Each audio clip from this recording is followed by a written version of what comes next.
ದೀಕ್ಷಾವಂತನಾಗಿ ಕುಳಿತಿದ್ದೆ. ಮೇಲೇಳುವ ಪ್ರಸಂಗ ಬಂತಲ್ಲ, ಅಲ್ಲದೆ ಹೋದರೆ ಚಾರರಾಡಿದ ಮಾತು. ಅಯೋಧ್ಯೆಯ ಸೇನೆ, ನನ್ನ ಸಹೋದರರು ಎಲ್ಲರೂ ತಮಪಾನವಿಯ ತೀರದಲ್ಲಿ ಈರುವರು ಮಕ್ಕಳಿಂದಾಗಿ ಧರೆಗೆ ಉಳಿದ್ದಾರಂತೆ. ಒಮ್ಮೆ ಈ ಸುದ್ದಿಯನ್ನ ಕೇಳಿದ ತಕ್ಷಣ ಇಡೀ ಅಯೋಧ್ಯೆ ಮೌನ ಸ್ಮಶಾನವಾಯಿತು. ಅಷ್ಟೇ ಅಲ್ಲ, ಅರಮನೆಯ ಹೆಂಗಳೆಯರು ಬೊಬ್ಬೆಯನ್ನ ಬಿಡುತ್ತಾ ಇದ್ದರು. ಹಾಗಾದರೆ ಅವರಿಗೆಲ್ಲ ಸಮಾಧಾನವನ್ನ ಪಡಿಸಿದ್ದಾಯಿತು. ವಸಿಷ್ಠರೇ ಸೂಚಿಸಿದಂತೆ ನಾನೇ ಹೊರಟು ನಿಂತಿದ್ದೇನೆ.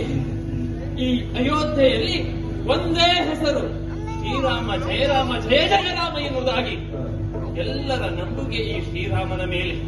ಹಾಗಾದರೆ ಅವರೆಲ್ಲರ ನಂಬುಗೆಗೆ ಇಂಬು ತರುವಂತೆ ನನ್ನ ಈ ರಾಮ ಅಳಿದುಳಿದ ರಾಮಸೇನೆಯನ್ನು, ವಾನರ ಸೇನೆಯನ್ನು, ಬ್ರಹ್ಮಜ್ಞಾನಿ ಹನುಮಂತನನ್ನು ಇವರೆಲ್ಲರನ್ನ ಕೂಡಿಕೊಂಡು ಆ ಕಡೆ